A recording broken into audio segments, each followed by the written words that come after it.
Hi, everybody. Welcome back to Marks by Wrestling. Me and my big brother David are here again for another episode of Mount Rushmore Matches. At this point, if you've seen any of the prior videos, you kind of know what we do here. But if you're new to the process, what we do is we take a figure who's well known in the past of professional wrestling, try to curate maybe a sample of matches from their career for you to check out.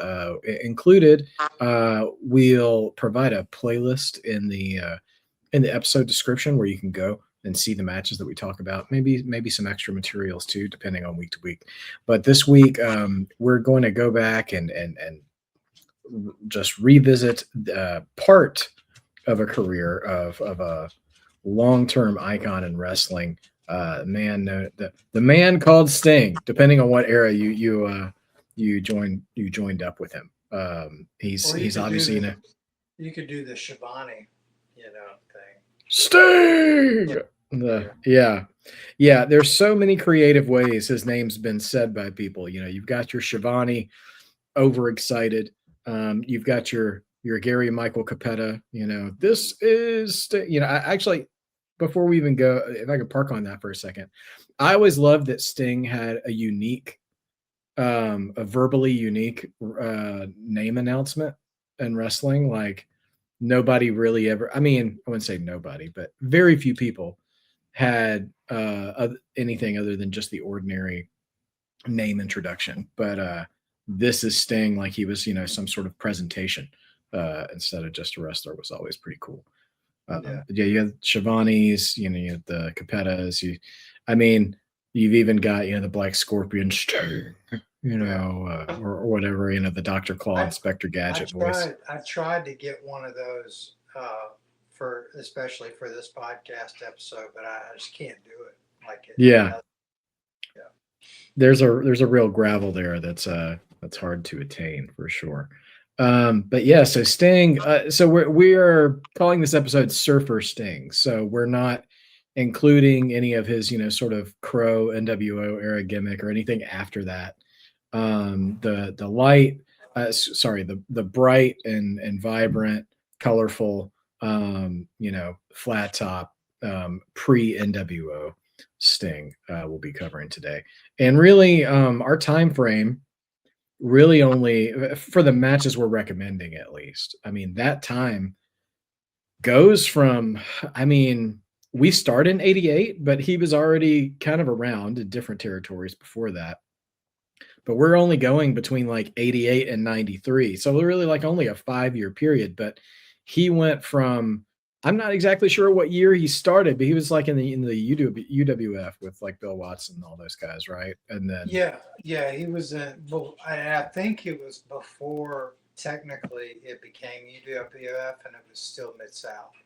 Uh, okay, but gotcha. I mean, it's the same promotion, just a different name. But before, my understanding that it became UWF um, when we started seeing Doctor Death on WCW TV a lot more. Mm, It okay. was around the same time, but and he was doing both promotions. But um, I could be wrong. That's just been my understanding of it. Yeah. And that was still, that was kind of the NWA's deal back then too, is that, you're going to have some cross pollination from different territories showing up, and, whether it's Crockett or UWF or whomever, even world class from time to time, having, the NWA champion showing up and all that stuff. So, yeah, Sting.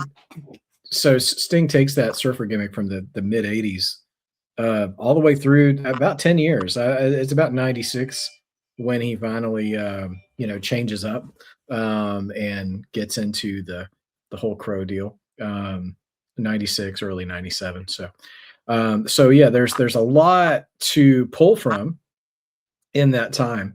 But we're going to focus on 4 matches. And, it really, if you're even familiar with this era of Sting, it really goes without saying there's always one match that sticks out to most people and that has endured through wrestling history and through WWE's sometimes revisionist history Yeah, of what's important in wrestling. This match has endured all times, and it's the first one, and it's certainly a core memory wrestling event for me, Me too. which helps. Yeah, it's the first ever Clash of the Champions.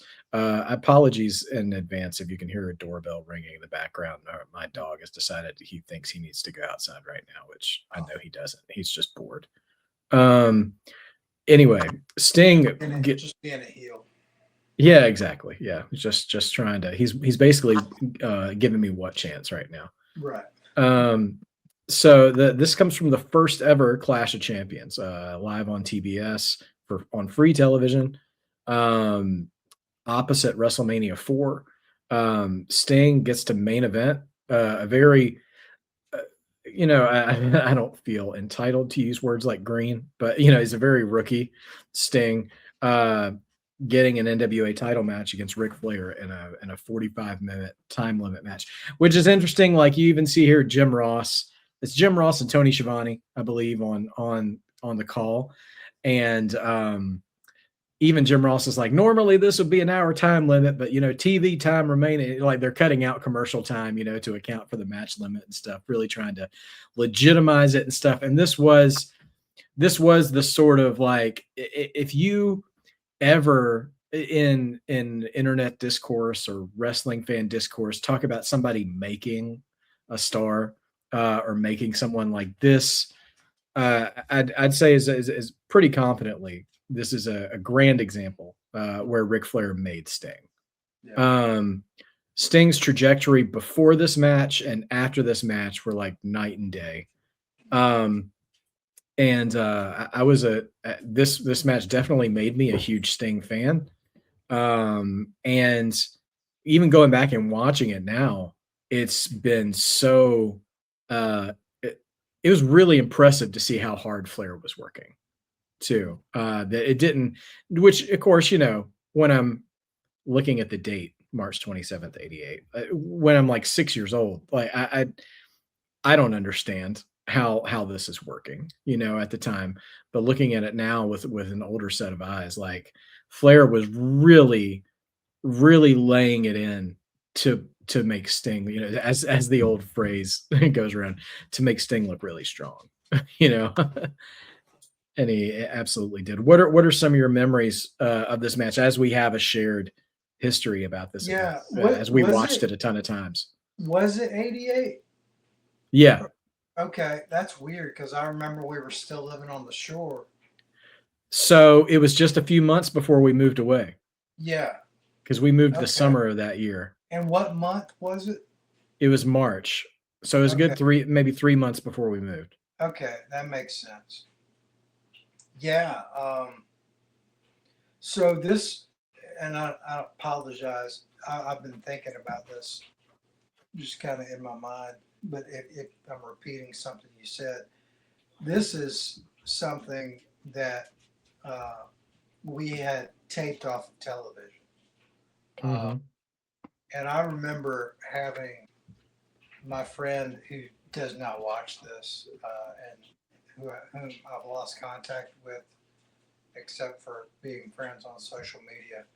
But Chris Phillips was at our house, and he was not a a, a wrestling fan, so to speak. But I watched him become one and start cheering for Sting.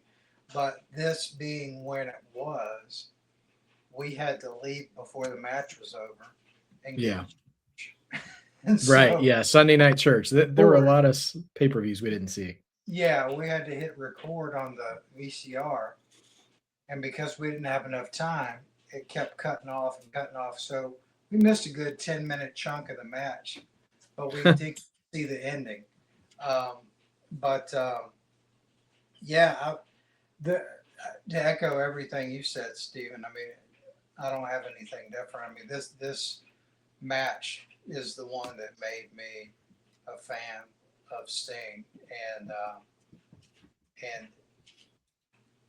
like, I mean, it sounds ridiculous to say hats off to Flair, but hats off to Flair, for doing what he did to elevate Sting. And you could see, like we use the term or we use the mentality or sentiment of crowning the next person, to elevate them or whatever. But this was one of those moments if I've ever seen it, and so it was an intentional. Here's your guy for the future. Um, Move, and then putting him against Flair and him not stinking up the joint, I think is pretty much a guarantee. Yeah. That's what's going to happen. So, yeah, we just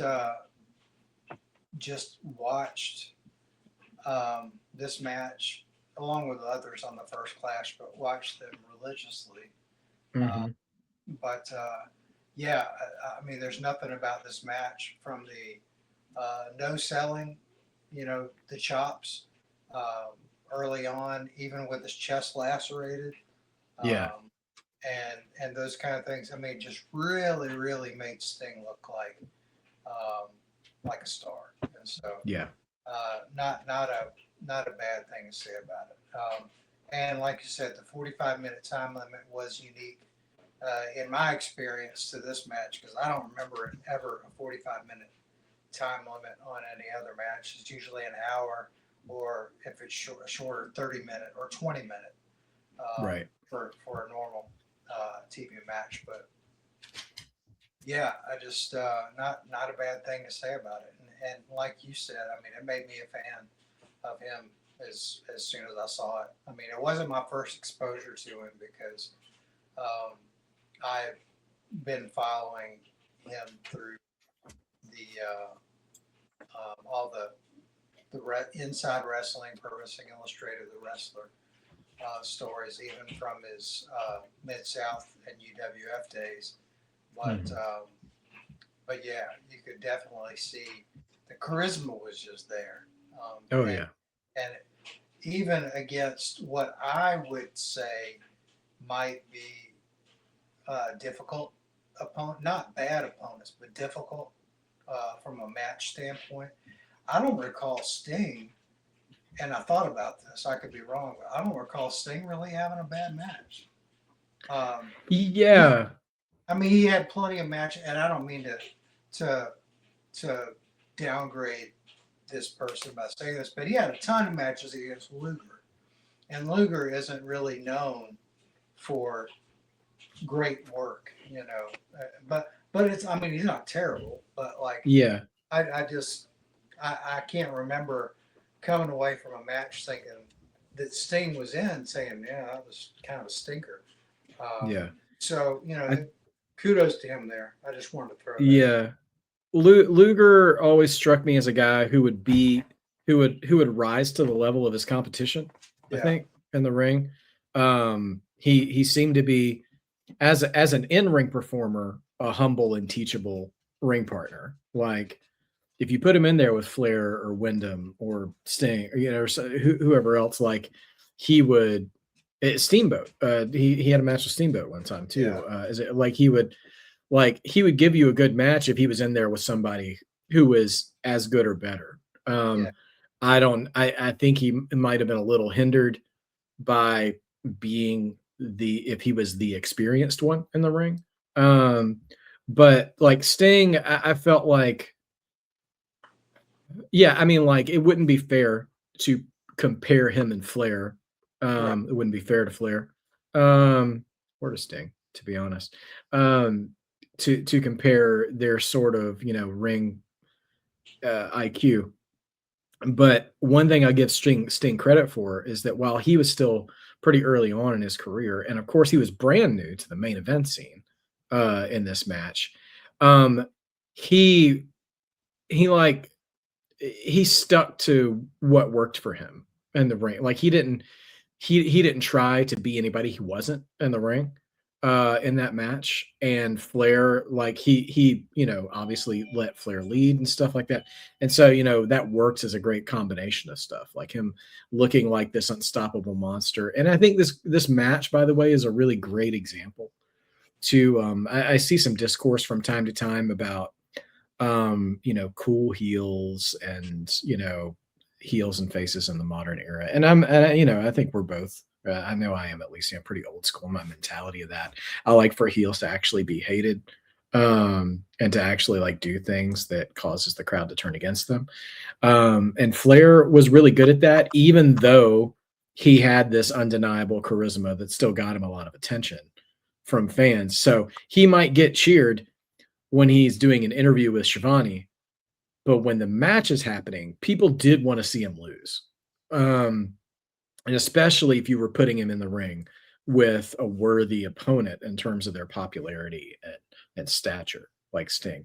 And so that crowd absolutely was rabid to see Sting beat him. And Green, I mean, it helped. It was in Greensboro, which was Right. it was the Madison Square Garden of Crockett for sure. Yeah. Which and that whole show, they were hot that whole show for every single match. I mean, we watched that tape enough times. I mean, I was, you know, to borrow my own moniker, I was a mark for the Jimmy Garvin Mike Rotunda match. Like Yeah. I think I've watched that match 20 times and still wanted to see Jimmy Garvin be TV champion, and it never happened. Yeah. But nevertheless, See Precious attack Kevin Sullivan. I can't with the remember coat hanger. the first. Yeah. I've got that etched and burned into my memory. So. Yeah, I know we're deviating a little bit, but it's worth it. Like I still have the Jim Ross call in my mind, like Precious, she's got the coat hanger. Yeah. Like, that's like I hear that in my mind sometimes. She's got the coat, like Yeah. choking him out with a wire coat hanger, which is like, I mean, that just sounds so violent, and it certainly was. I mean, Kevin Sullivan wasn't afraid to do that, but nevertheless, back to Sting and Flair.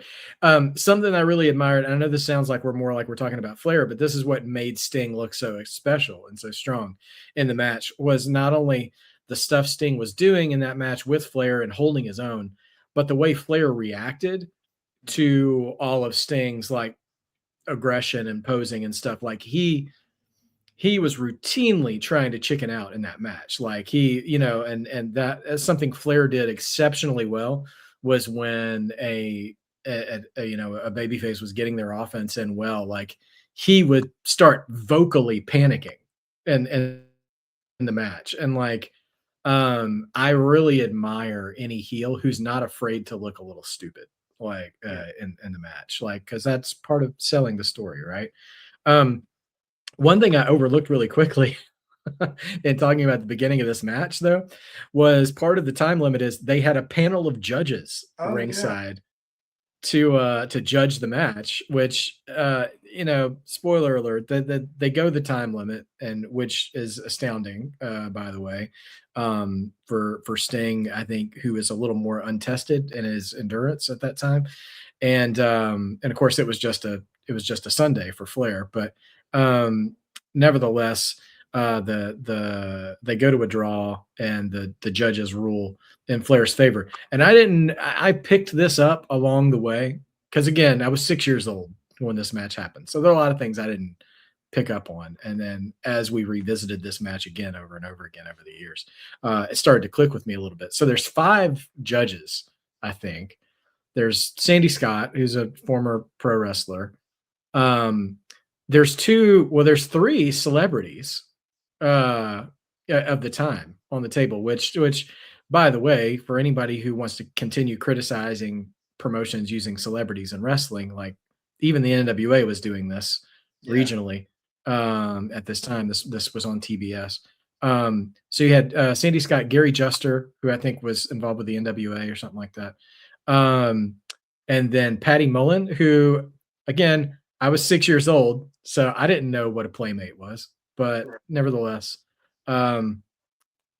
a model of sorts.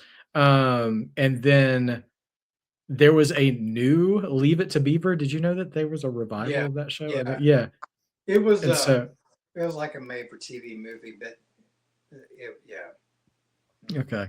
And then Jason Hervey, Wayne from the Wonder Years, who would not make his last, who, by the way, would not make his last Clash of the Champions appearance either. The weirdest piece of trivia that won't be worth anything to any of you watching this, but for me and my brother, is that we had two VHS copies of Clash of Champions in our house over the years. The first Clash that we're discussing right now, and Clash 15, which we discussed in an earlier episode with the Steiner Brothers New Japan match. Jason Hervey also appeared on that Clash of Champions as well, involving a segment with Paul Heyman and Missy Hyatt. But here he is little Wayne Arnold as one of the judges for the match, which is just hilarious in hindsight. So Yeah, we talked about how the decision, or maybe we didn't go into detail, but the decision goes to Flair, um, and the announcers didn't make any of this, and I like sometimes reading too far into something and making my own narrative. Uh, but you'll notice in the introductions, and anytime it flashed to Jason Hervey during the match, that he was wearing a very shiny watch that was too big for his wrist. huh. Um, Go back and look at Also, the time, and what I was like, I wonder if JJ Dillon slipped him that watch yeah. to swing that towards the Horseman. But Well, anyway, I was wondering about that too because he was wearing a graphic T-shirt too. He was yeah, the only one dressed like a fan, and I kept trying to make out what T-shirt he was wearing. And I don't think they'd make it this obvious, but it yeah. looked like that era's Horseman T-shirt. Oh, okay. But I don't think that's again. I don't think it would have been that obvious. Mhm. But the watch thing is actually pretty telling. Also, again, talking about being young and naive. Later on, I think they did reveal. I don't know if they revealed it in the broadcast or what, but like who voted for who or whatever. That Patty Mullen totally voted for Flair, Yeah, which tracks, I guess, as well. In regards to gimmickry and all that stuff. yeah, But anyway, yeah, 45-minute match. Flair certainly does his part in the match, and Sting is turned into a superstar overnight. And I mean, from there then on, at some point, Flair makes a promise to Sting that like I am going to drop the title to you, one of these yeah, days, or when the time is right, or whatever. And then it did come to fruition, not without a couple of obstacles in the way, knee injuries, Jim Hurd, other stuff like that. But it does eventually happen in Great American Bash of 1990. yeah. And Sting and Flair would go on to be rivals all the way through the end of WCW. So, Mhm. any Very, any other further thoughts there? Hmm? yeah. Well, I was just gonna comment on what you just said. I mean, the very end of WCW. I mean, they couldn't get to be rivals to more of an end of WCW. I mean, that was the last match, right? Yeah, it's the last Nitro match ever. I So, remember I had not been watching a lot of wrestling because I was in college at that point, and I didn't have a lot of TV access. And then I read the news online that WWF had bought WCW and that it was going to be the last Nitro. And so a bunch of guys who like didn't really have access to TV, we all went down to the basement of one of the dorms and watched the simulcast that night. And so I did see that live, yeah, see the last Sting Flair match, and that was pretty cool and emotional in a weird way because I mean to this day, regardless of what you guys want to say, and for all the valid criticisms of the last couple of years of WCW's existence, yeah, there was just nothing quite like it, and it made wrestling a stronger place. And this is a prime example of that. That this show went head to head with WrestleMania, and you know, in all fairness, was a better show top to right. bottom than WrestleMania 4. Now they would try it again the next year with WrestleMania 5. I would argue WrestleMania 5 was probably a better show than the next Clash of Champions, although they had a Steamboat Flair hour-long match at Yeah. that Clash, which also very good, which we talked about in the Steamboat episode. But anyway, any final words for Sting Flair before we move on to the next match? No, no, I don't Okay. have. All right. So Sting had a fair share of rivals in his, surfer era in WCW. But the next one we want to bring up is one that I don't think gets talked about a lot, but it feels like the quintessential, oh yeah, kind of nomination. Like anytime it gets brought up, it's immediately validated by whoever's in the conversation, but it doesn't rarely come up first. And it's the Great Muta.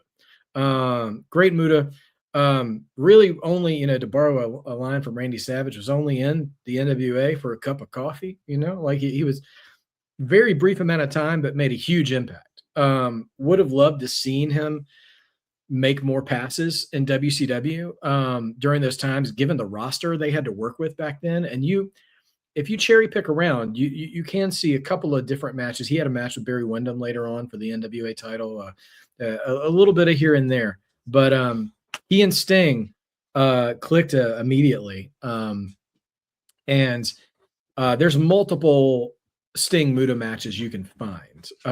But the one that I wanted to pick, and they feuded over the TV title for a portion of that feud. And so the match that I chosen to go with, I believe it was, I want to say it was Chi-Town Rumble maybe, or Wrestle War. It was one of the shows where Steamboat Flair headlined in their trilogy. Sting and Muta had a match for the TV title, and they did the bit where it was like a back suplex pin, but both of their shoulders were down. And the TV title ended up being vacated at that moment. I think the Power Hour show is the one. So this is after that. Yeah. Okay. Oh, okay. Because yeah. So I'm just setting the table here. Sorry. Yeah. So like this match comes along supposedly to resolve that title vacancy and crown a champion. Ironically, it ends up in a DQ. So I'm not sure that they ever, at some point they did, because I know both Muta and Sting held the title. I think Muta eventually gets it here because I think Sting was TV champion first, because Sting beat Rotunda, I think, on like Saturday night, a Saturday night episode one night or something like that. But nevertheless, we've got Sting and Muta here, and even though the finish may not be the most satisfactory, it feels like the most, I don't know, maybe complete representation of what they could do together chemistry wise. Why don't you, David, tell some people your thoughts and your impressions on like when you were first exposed to Muta and your thoughts with that. Well, the first thing I thought about when I saw Muta, and this was before he was feuding with Sting, and I like to think that the entire reason he was brought in, big picture wise, was to help put Sting on the map. But I mean, I don't know if this is kayfabe or if this is I don't know the nature of it, but a lot, word on the street was that he was the Great Kabuki's nephew. And those of you who don't know, I remember the Great Kabuki feuding with Jimmy Valiant and those people from the Mid-Atlantic time. The Great Kabuki was a legit Japanese wrestler who spit the green mist. His mist was nothing but green. Now Muta had all different colors, and they have different functions and stuff apparently too. This particular Muta figure has a pack that you can't see because I haven't opened it, but a pack of different colored mists that can go along with him. So that will probably never be used, but sure. Let's hope not. Yeah, right. At least not in anybody's eyes, but you don't want your daughters blinding each other or anything like that. Right. They probably think it's cool, but yeah, I just so Muta was definitely a more athletic version of the Great Kabuki, but Muta, for me, when I saw him, and I'm trying to put this in context without me doing research here in the past couple of days, but I just remember the way he would execute something as simple as an elbow drop, or just the snap he would put to it, and it would look so devastating. Just simple moves where you believed his elbow drop off of an Irish whip could be a finisher. Like, it was so devastating. And so I really enjoyed just the way, similar to the way, we talked about a couple episodes ago, the Steiners would deliver a clothesline, or, that kind of thing, or Ricky Steamboat with his arm drags. There's something, it just doesn't get any better. But Muta's striking and the way he did that kind of thing just made it believable, and certainly unique to him.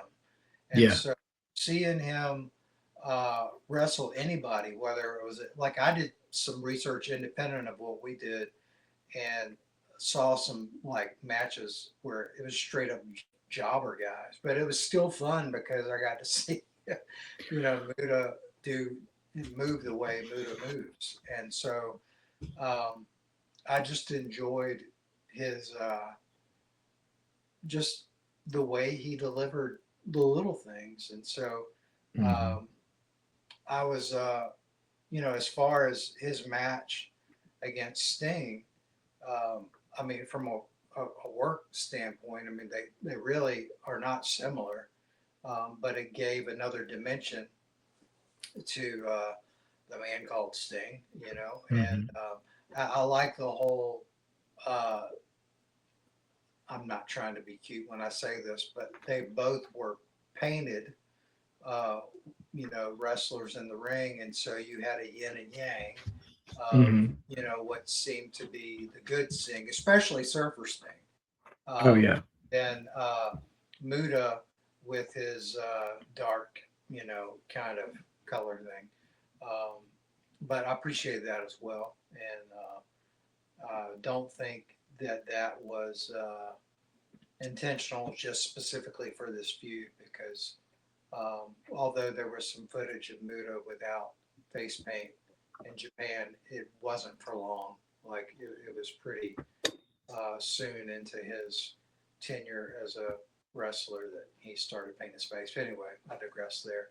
Yeah. But yeah, I just thought he was, I hate to say believable, because anybody we've talked about recently in the litany of the Mount Rushmore podcast, there's a degree of believability to them. But the snap of uh, everything, the execution of Muda was Yeah. certainly awesome. I think yeah, there is certainly an undercurrent in our episodes so far of believability and the subjects we've chosen, which has not been intentional, by the way. I think it's just these are the performers we're drawn to, And when I think of Muda, I think of a lot of firsts. You talked about like the enhancement talent matches and stuff. That was the first time I can remember now. That's the first time I ever remember seeing a talent willfully going into a handicap match. They had him once.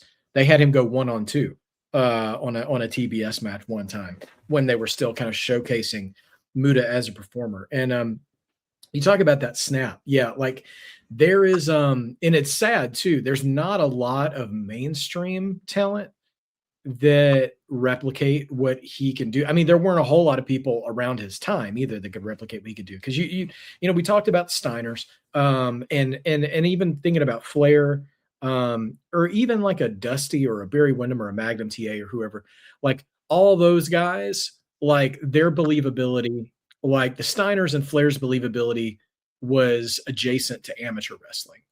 And then like Dusty and Mag was adjacent to like a cowboy getting in a bar fight, like, but there was, and God bless him, Ricky Steamboat will always be my favorite wrestler. Because you sent me this video this week after the episode of a WWF vignette of him fighting ninjas, Yeah. um, which made Steven Seagal look like Jet Li. Right. And it was just awful. But again, I would have been 5 or 6 years old and I would have thought it was amazing, which a lot of the comments were saying basically like, man, when Yeah. I was a kid, I thought this was dope. Yeah. Like what happened, but Steamboat again could more than hold his own in the ring. We did 2 episodes on him to back that up. But Muta, there was no on a mainstream American platform, a kind of martial arts striker with the ferocity and velocity that he would put into Yeah. stuff. Like he was kind of, I'm sure maybe some people might look at that and think of it as a little unprofessional, but it's more like it's very Steinerish in a way of I'm going to throw this and I'm trusting you to be ready for it. Like I'm not going to pull back if I'm not, just because I think you might not be in your spot. Like I'm Yeah. trusting you to do your job and I'm going to do mine. And there was a lot of firsts for Muta. I said, for the first handicap match, I remember seeing from that perspective. It was the first time I ever saw a moonsault was Muta, was his finish. And underrated, his handspring elbow into the corner too. Oh gosh, yeah. And so like, and I don't mean it's gonna sound like I'm picking on modern talent a little bit, but like I watch like a Tiffany Stratton or a current performer who has like a gymnastics background. It's not only her. There's dozens of male and female performers with sort of gymnastic backgrounds now that do handspring style things that would give Jim Cornette an aneurysm, like over it's more about the cleanness of the flipping than it is about landing the strike. Right. And Muta always made sure he was landing the strike. Like his handsprings were clean, but you watch him too. He would rear back and fire off that elbow when he was landing in too. Like he was making sure because that's the point, right? Yeah. As the viewer is to land the blow, not to look cool while you're attempting the blow. I mean, if you can Right. do both, then it's amazing. But the end of the day, you got to land your shot because you're trying to win a match. And I will say this to platform modern talent. I think the closest thing the masses of like WWE fans and stuff could probably liken to Muta is Io Sky. Um, Her drop kick and her moonsault both feel very Muta-ish to Yeah. me. Like especially the moonsault, like the way they both just kind of hurl themselves off the rope. Like they're not going, there's different kinds of moonsaults, just kind of like there's different kind of frog splashes. But like a lot of people like go for the arc, go for height. But Muta and Io both go for like velocity and like Yeah. and it just looks mean. Yeah. Like and it's and that honestly at the end of the day it may not be the prettiest but it looks the most effective, which is at the end of the day what you're supposed to be doing as a Yeah. performer is to look effective. And so Muta's style just unrelenting and amazing. And I think what makes it kind of fun to look back at was them pairing him with Gary Hart, Yeah. as a manager. So he has a heel manager who in this match too, involves himself, resorts to cheating multiple times, which again creates a bunch of sympathy for Sting. And then, but I don't know, the funny thing to me is that Muta is like clearly this upper echelon talented level wrestler just because he's a heel, who just cheats because he can.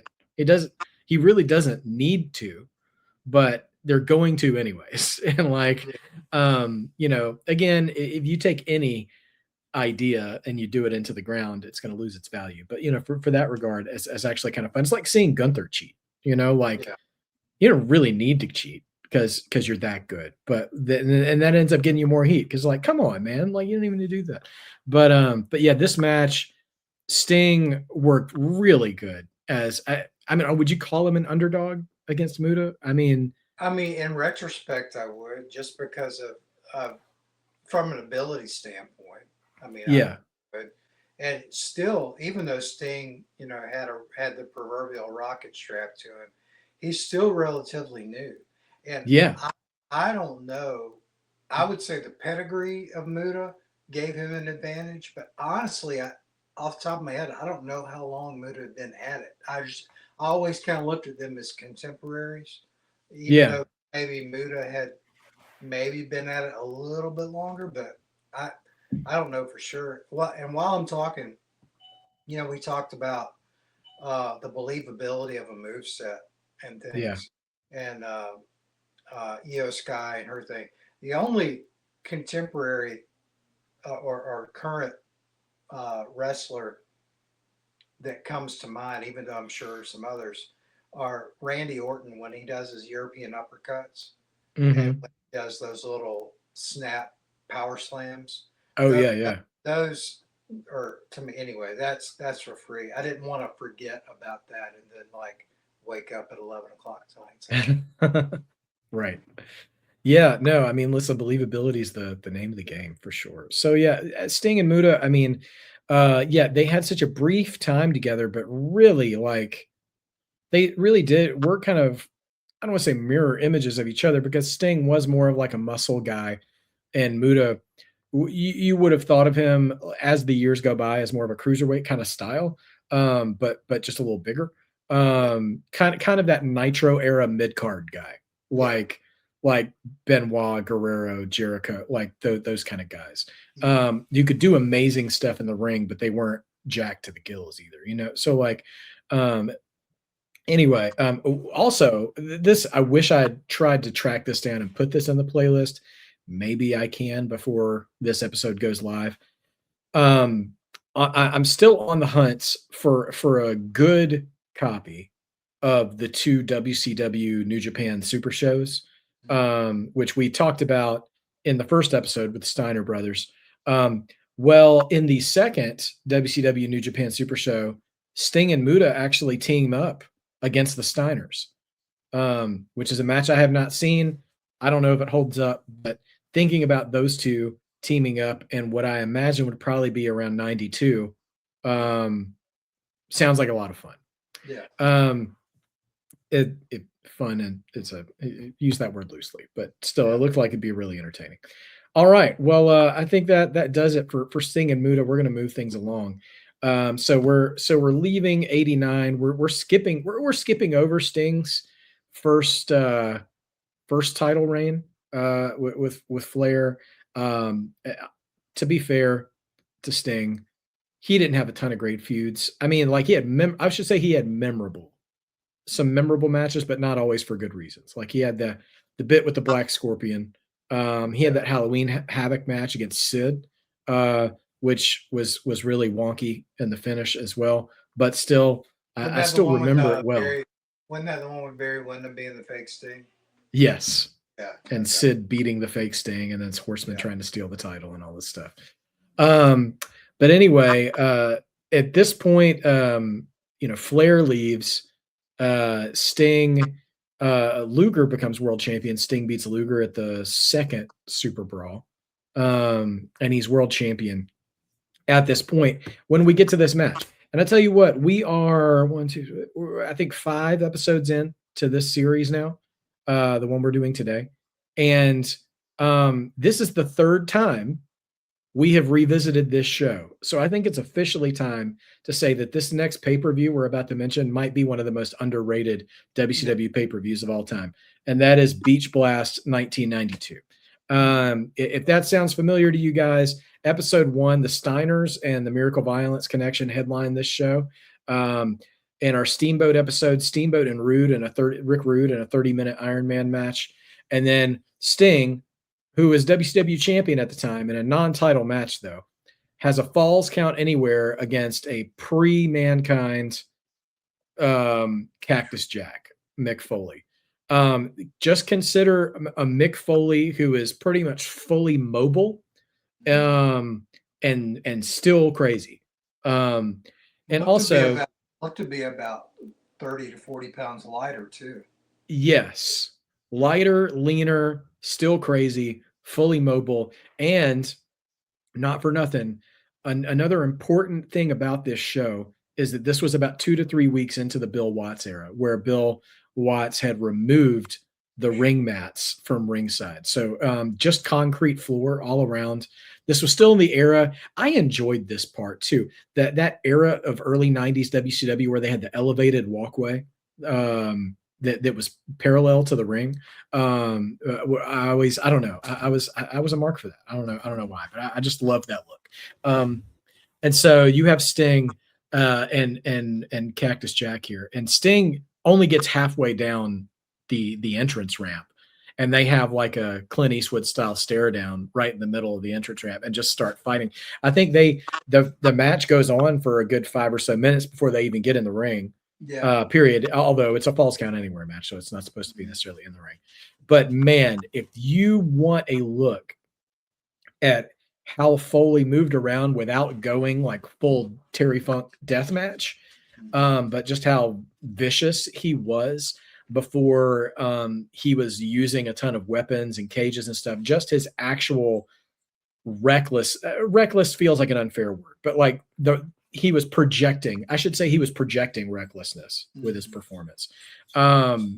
This is a great match to look at. And also, it's interestingly enough, this match and all four of these matches really, I mean, I guess this was part of my intention and our intention in choosing these matches, but really gives you a full view of who Sting could be as a performer because all four of these matches are pretty different.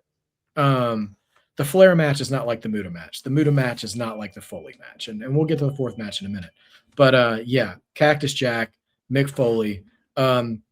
We saw him debut in WCW live at the original Fall Brawl Clash of Champions, or the 1991 Fall Brawl Clash of Wasn't Champions. that the one where he was in the little surprise box or whatever? Yeah, he came out of a box and he was over immediately. Yeah.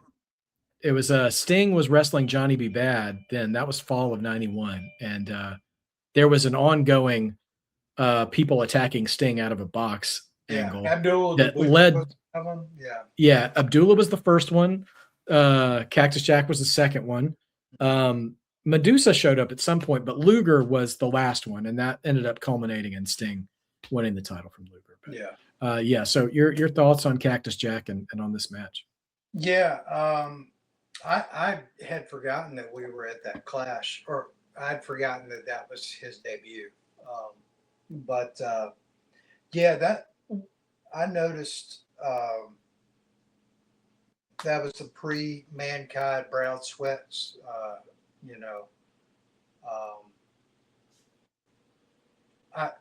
I'm not gonna. Maybe I'm getting old, and maybe I just look at things differently. But some of the moves that he did, with the knowledge of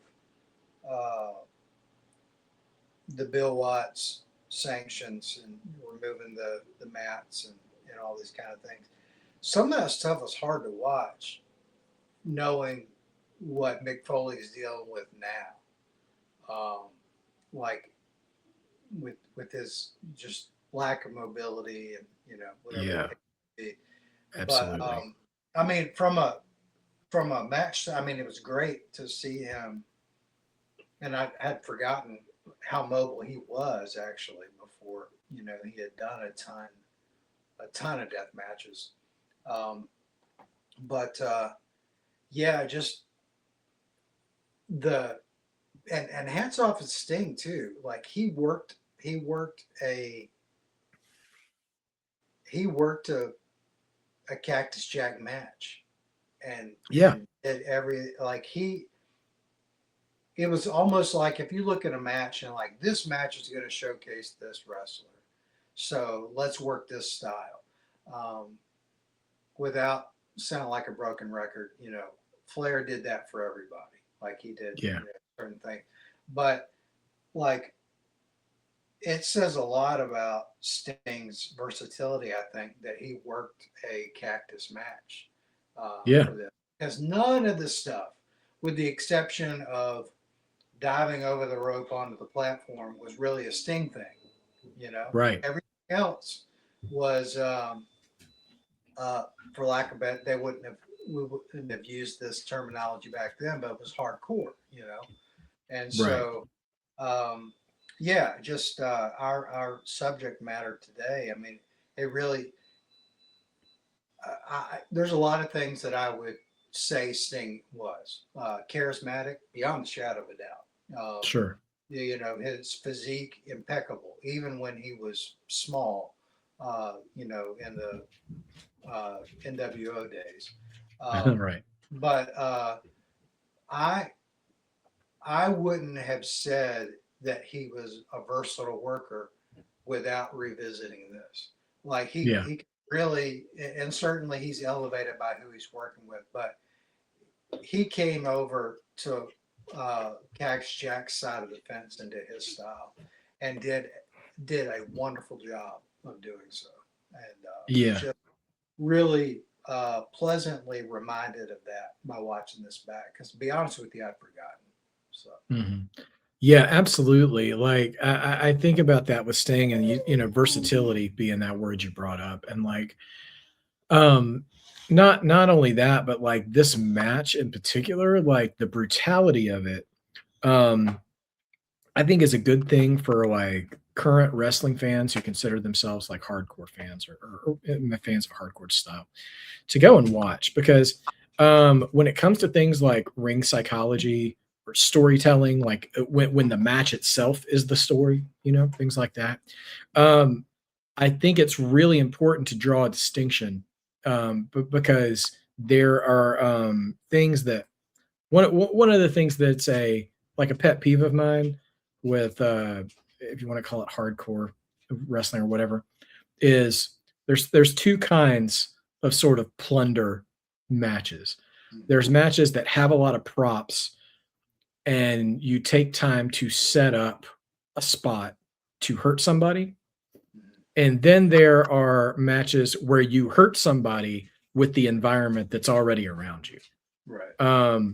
Throwing people into walls, into the barricades. You do put them through a table, but the table's already there. You don't set it up.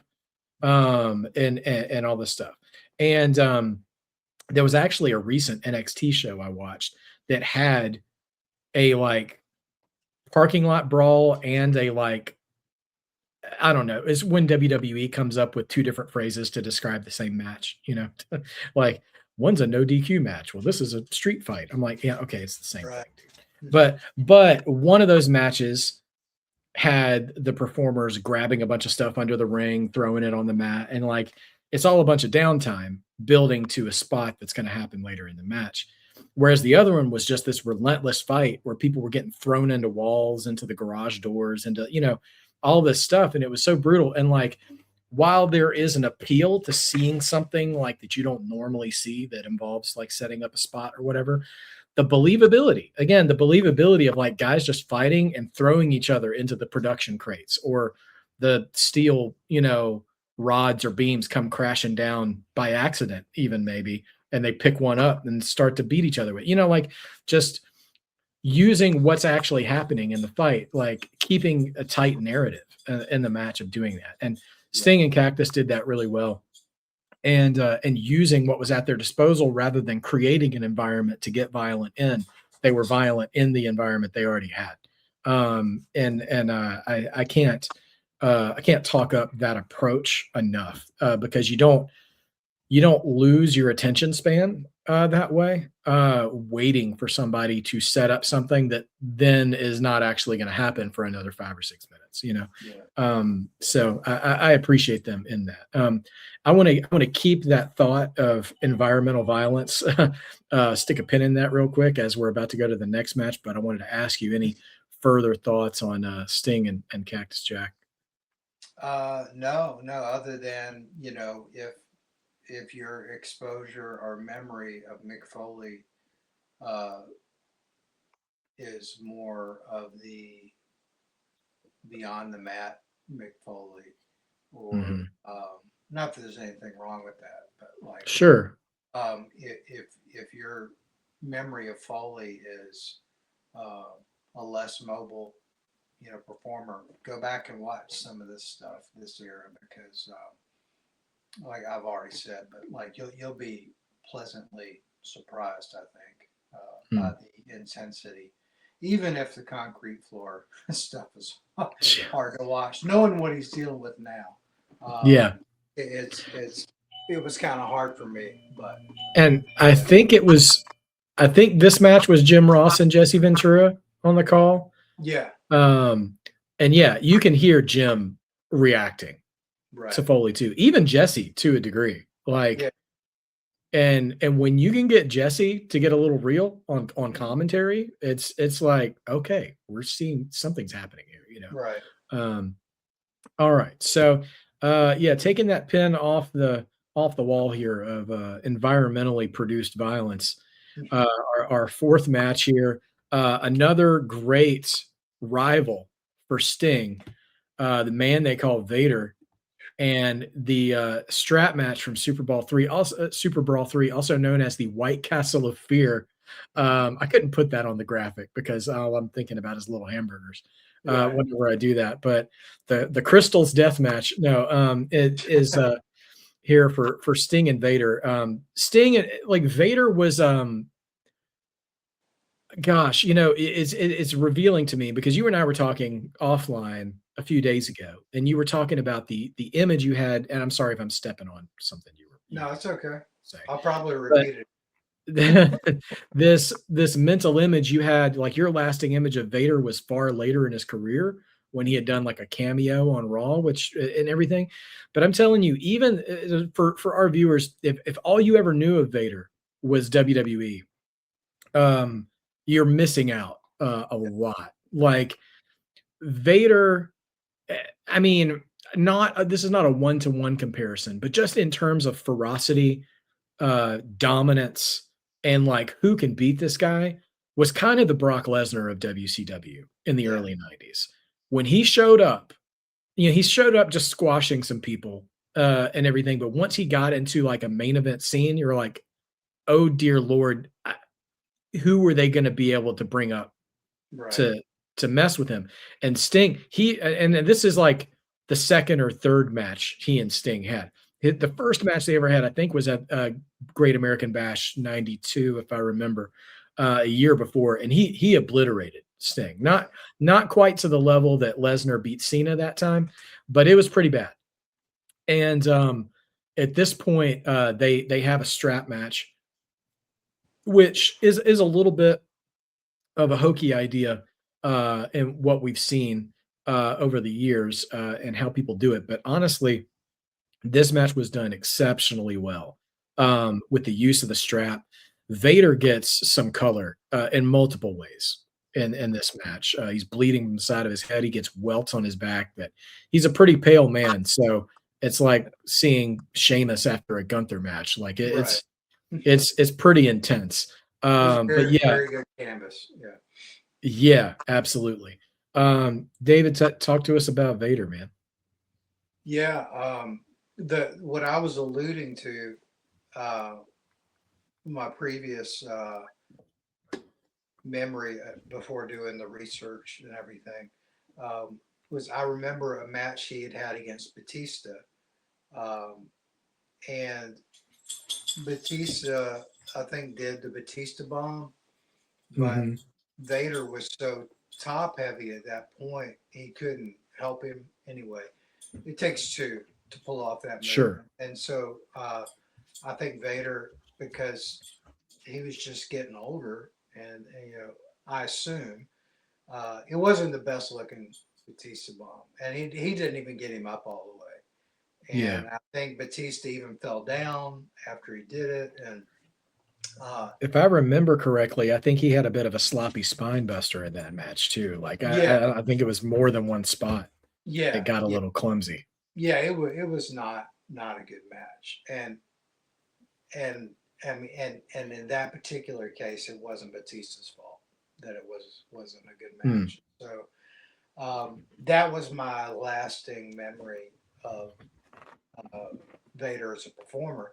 But rewind back after looking at some of the older matches uh, of the what I don't know what you would call it, but it looked like a ram armor thing that shot out smoke and The helmet. and the Yeah. helmet. Yeah, so that era of Vader, completely different person. This guy was scary, and I didn't believe. Now I knew at this stage that wrestling was a work, but from a entertainment standpoint, I'm like, who are they going to book to beat this guy? Right. It's not gonna happen. Like who, you know, I just didn't know. Like it didn't make any sense that even though at the time, uh, Flair had some really bad uh, interactions with him, and Sting had as well, and I'm just like, well, I guess until he retires, he's just gonna be the man. So, Right. um, but yeah, I just I don't want to say this about everybody, but much like the Steiners and their physicality, his believability was Mhm. like it didn't take any willful suspension of disbelief. You could Right. see. right there in front of you. And I still don't know. Now, I've seen Japanese matches that he's had with Stan Hansen and then some other things, but like, I still don't know how he took care. And then there have been some reports of some not taking care and some people being legitimately hurt. Vader himself as well in some of those matches. But I, with that intensity and how big he was, you have to really, I really appreciate how much of an athlete he was to do what he did relatively safely. Not not to mention the fact that he could do a freaking cartwheel at Yeah. almost 400 pounds.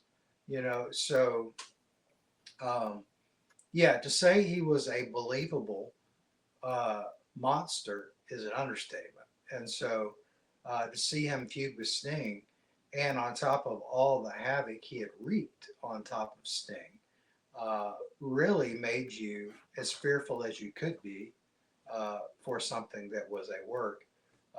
But I, in revisionist history in my mind, I just kind of resolved, yeah, Sting's not going to win a match against this guy. It's just Right. it's not going to happen. And so, um, and to hear, and I'm sorry, I digress a little bit, but to hear some people talk about, and I think Heenan had alluded to this, uh, and some other people talked about what a sweetheart Vader was like behind the scenes. Just doesn't make sense, Right. just a nice guy. And actually before his his run as Vader, he was in the AWA as Leon the Baby Bull White, and no costume, no nothing. I mean, at least he wore a singlet, but Right. it was yeah, he just legitimately looked like about as white meat baby face as you could, and was putting over the likes of Crusher Blackwell and Stan Hansen, Right. uh, but yeah, him as Vader, especially this iteration, Big Man Vader, and or the man they call Vader, or whatever you want to call him, was just I don't want to cheapen the word, but a monster. Yeah. No, Monster, I think, is one of the first. I mean, well, I'm trying to think through it, but like, yeah, I mean, he's an early monster for sure in my exposure to wrestling. But yeah, try to think about the different the different comparisons you could even make at that time to other monsters, right? Because like, in the '80s, you had like a King Kong Bundy, a Big John Studd, and Andre, whatever, who are all monsters in their own right. Contemporaries of Vader, I would say in the WWF, you'd look at an Earthquake or maybe a Yokozuna and stuff. And some of those guys were vicious in their own ways. But I was thinking particularly about Earthquake and Yokozuna because they were probably closer in time to Vader what he was doing in WCW. And neither of those guys, I'm not saying they weren't capable, but the way that they were booked in WWF as monsters did not use the speed that Right. Vader did either. They were much more like lumbering and stalking around. And I think Yoko, at a time in his career, probably had the speed Vader had. Yeah. But that was probably before he was probably never allowed to do that on TV.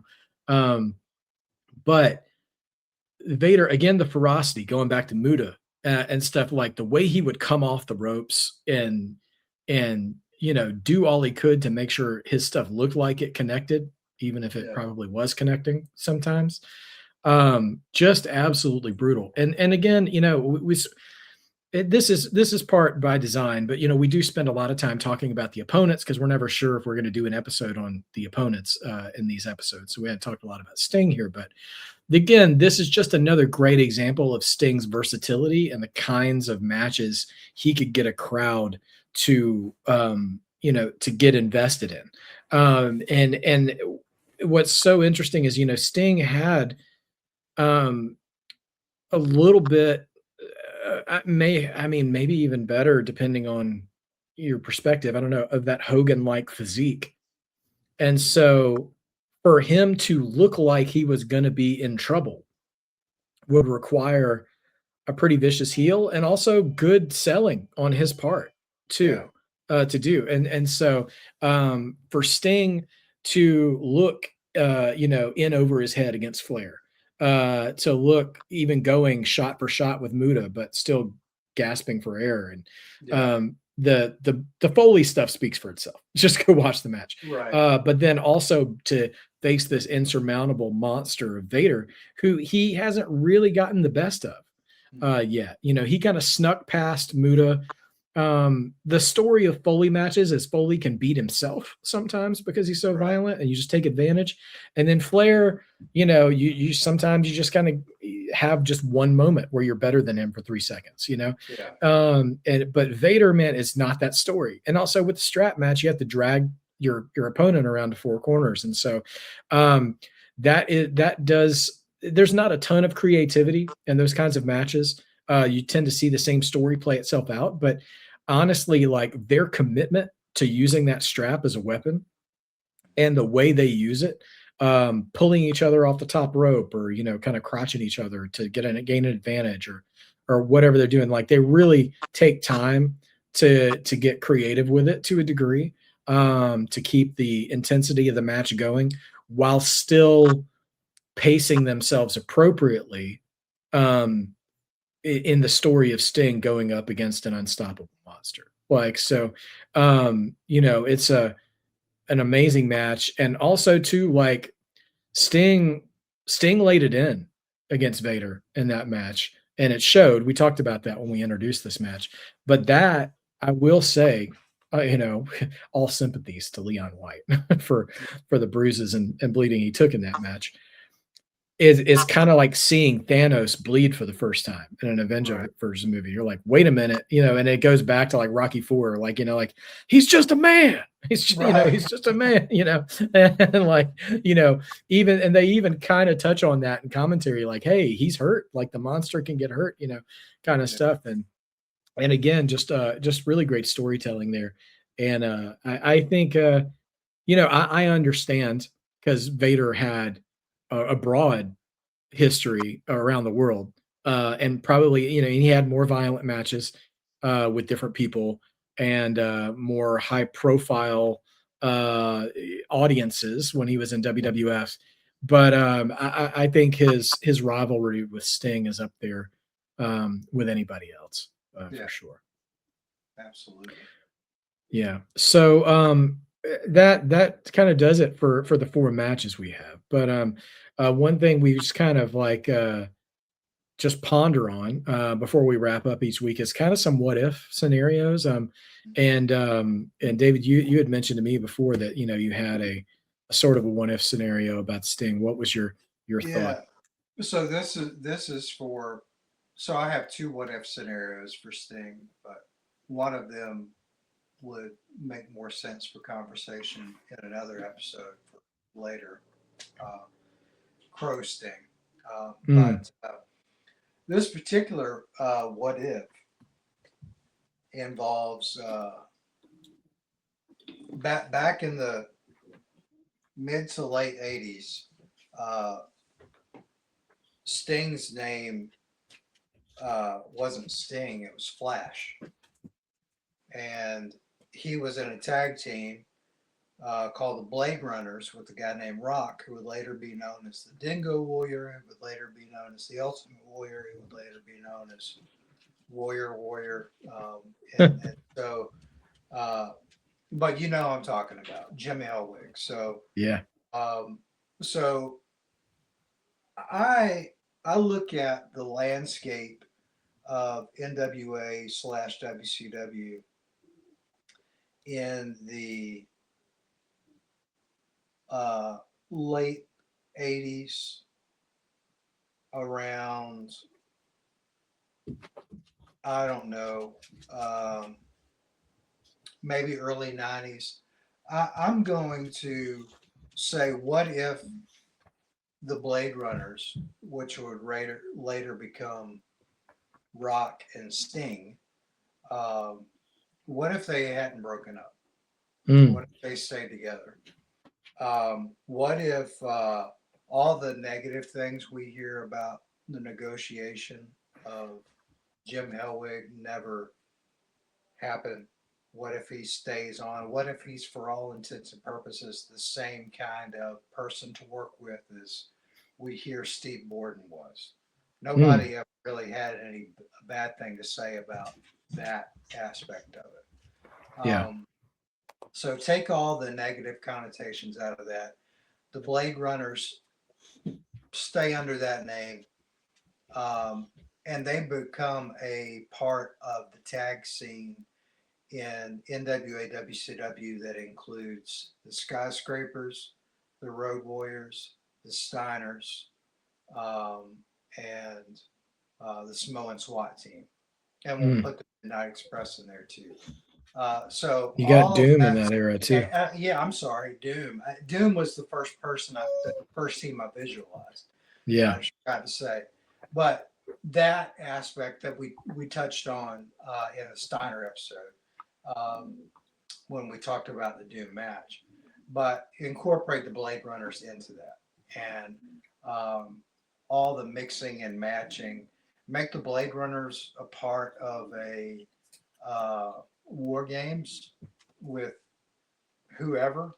You know, you could put two Hmm. tag teams together against two other tag teams. Would you have them as heels or faces? Uh, just given the landscape, I think they could be faces because Okay. you've got the Skyscrapers, you've got the Samoan SWAT team, you've got Doom. Um, and in the words of uh, you know, well, not the words, but the sentiment. I mean, I don't think number four heel. Right. I I don't think that even Jake Roberts would want to see them that low on Sure. so. Um, but yeah, I would keep them on the face side, so they'd be over there with Steiners. They'd be over there with gosh, who else was a face during that time? Were the Midnight's working face briefly? I think they were faced briefly right around the time Tully and Arn were leaving, I think. Okay. And whenever the WWF. So I mean it's around that time, like Yeah, 88, 89. it does. Yeah, that doesn't matter, I guess. But yeah, I would definitely I put them face in that tag team scene with the Skyscrapers and the Road Warriors and Doom and all that. So I think that would be a lot of fun. I could get a lot of entertainment out of seeing them beat up the Freebirds, I oh think, yeah, yeah, as faces. I think that would be crazy. And of course, the Booker T Big E special, no bread, no water, just meat, just, you know, yeah. a whole lot of action going on there. I wonder too, I don't know who you would replace because you have Steiner's Road Warriors too. Because you had those four teams at that Starcade '89 round Yeah, robin tournament: I Road thought Warriors, about that. Steiner, Samoan SWAT team, and Yeah, Doom. I would take it out just because I feel like they didn't contribute as much as everybody else, even though from a work rate they definitely could have, but they just weren't utilized that way. But I don't think anybody would miss the Samoan SWAT team if they weren't there. Yeah, I think in that era with the rest of those teams, they Yeah, just, I mean, which legit, for a Ainge was shoot. there. Yeah, Yeah, yeah. Well, for a shoot, those guys could hang with every single one of right. those teams, but Yeah, I don't think they were ever fully presented to the same level as those other three teams no, were at their respective heights. yeah. No, that's good. That's good. I'm gonna steal this. I saw somebody on social media ask it one time months ago, but it has to do with the Blade Runners too. But if they diverged and Jim Hellwig came to the NWA and Oh, Sting went to the WWF, what would we be looking at? And I think my initial response was, well, Sting would still thrive and Hellwig would crash out pretty yeah, fast. If the attitude remains the same, Flair wouldn't work with him at all. I right, don't think. Um, and also, if he was just a body with an attitude, like they've already got Luger, right. that they want to work with. Not necessarily saying Luger had the same level. Like Luger was clearly more teachable than Warrior, in Right. my opinion. But I think about this as a positive because I think about the run that Warrior had in WWF and put a better worker and a more teachable attitude in there. Yeah. And I'm thinking about like Sting versus Rude in WWF, Sting versus DiBiase. Sting. The only thing though is that even though this did happen for Warrior, I'm always skeptical that and maybe it's the latent Ricky Steamboat related bitterness in my heart, but this idea that no babyface would ever overcome Hogan during those years, even if he only got a brief window in the sun.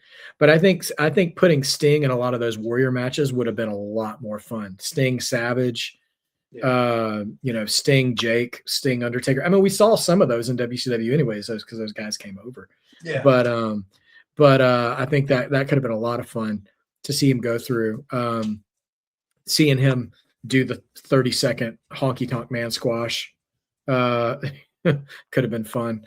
But yeah, trying to think about. But when I think about that, though, the warrior part of it just really sticks out like a sore thumb to me. I feel like he would end up either like connected to like the Road Warriors or Powers of Pain or just a muscle guy who probably doesn't go very far. But then again, but with I like your idea though, if they were still a team and maybe if they were still together, Hellwig would be more inclined to listen to Sting. Because partners can do that kind of thing for each other. I mean, I've heard when we talked about the Road Warriors, I went on later on and watched the old WWE documentary, and you get a sense that both Animal and Ellering kind of helped keep Hawk grounded for a good bunch of that time. Granted, they couldn't always, but a lot of their success seemed to be with them being a good influence on him during some of those years. So maybe that could have happened. How much would wrestling be different if they'd stuck together or if they'd ended up in different places? Well, any last thoughts on Surfer Sting before we wrap it up today? No. I was just I would say this. I in researching for this particular podcast, I was pleasantly surprised at how versatile he could be. So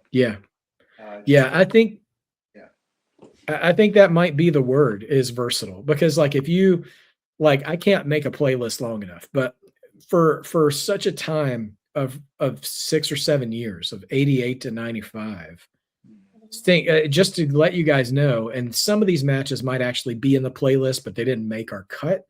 He had a one-on-one match with Barry Windham for the U.S. title at an early Clash.